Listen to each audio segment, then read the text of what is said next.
Hi again, I'm back in the herbal salt kitchen, and we just made a beautiful salt with rosemary and sage. It smells so good and I can't wait to use it. But I wanted to do something a little bit different too, and just to kind of show that you can be versatile with this, you can kind of play around with it. So I'm making another salt now, and then I want to show you how I like to package these up because it's super easy. But this time what I'm going to do is I'm starting with 1 cup of Himalayan pink salt, about half a cup of red chili peppers, and these are actually chili peppers that I grew over the summer and then dried. So they're just like little red chili peppers, okay? And then I've got them kind of coarsely cut up here, and I did this with a kitchen shears, like a kitchen scissors. So about half a cup of these. You could use red pepper flakes as well, kind of whatever pepper you have on hand, depending on the spice level that you like. You're gonna have to play around with that a little bit. And then I have another 10 cloves of garlic. Oop, did you see that one jump out? 10 cloves of garlic.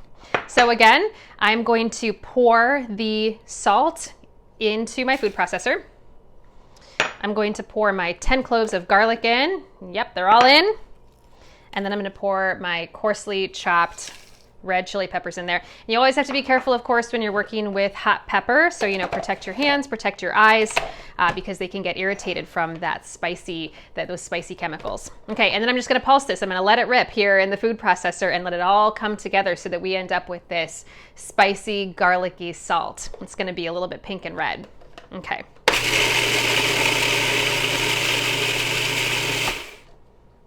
This one's coming together kind of quickly because those red pepper flakes are so dry already.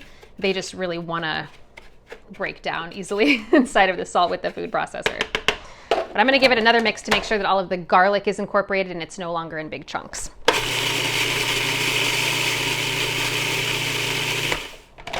All right, and that will do it. And as was my goal, we have this really beautiful pink, red, super fragrant salt. I think this is going to be so good, maybe over a salad or some beans. You can smell it. It smells a little bit spicy already, and it's got that really nice garlic to it as well. This is so pretty. So it turns out that I have one kind of pinkish red salt and one pretty green salt. So that's kind of fun. I'm going to put these into some different jars now for gift giving occasions. I don't know about you guys, but I find myself saving a lot of jars.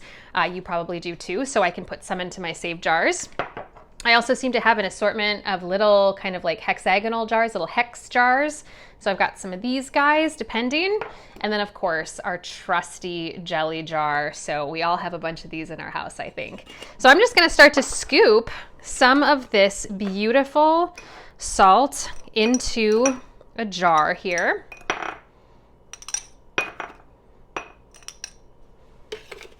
And just kind of think, who am I giving this to? Do they love spicy? Might want to give them a bigger jar if they love spicy. Okay. So that's full. It looks super nice. I'm just going to put my lid on top then, and I've got this beautiful gift for sharing. I usually store this in the refrigerator and it'll last in there for a few months. So this is just another really fun gift idea for you, or just enjoy it for yourself. Thanks again. See you guys next time.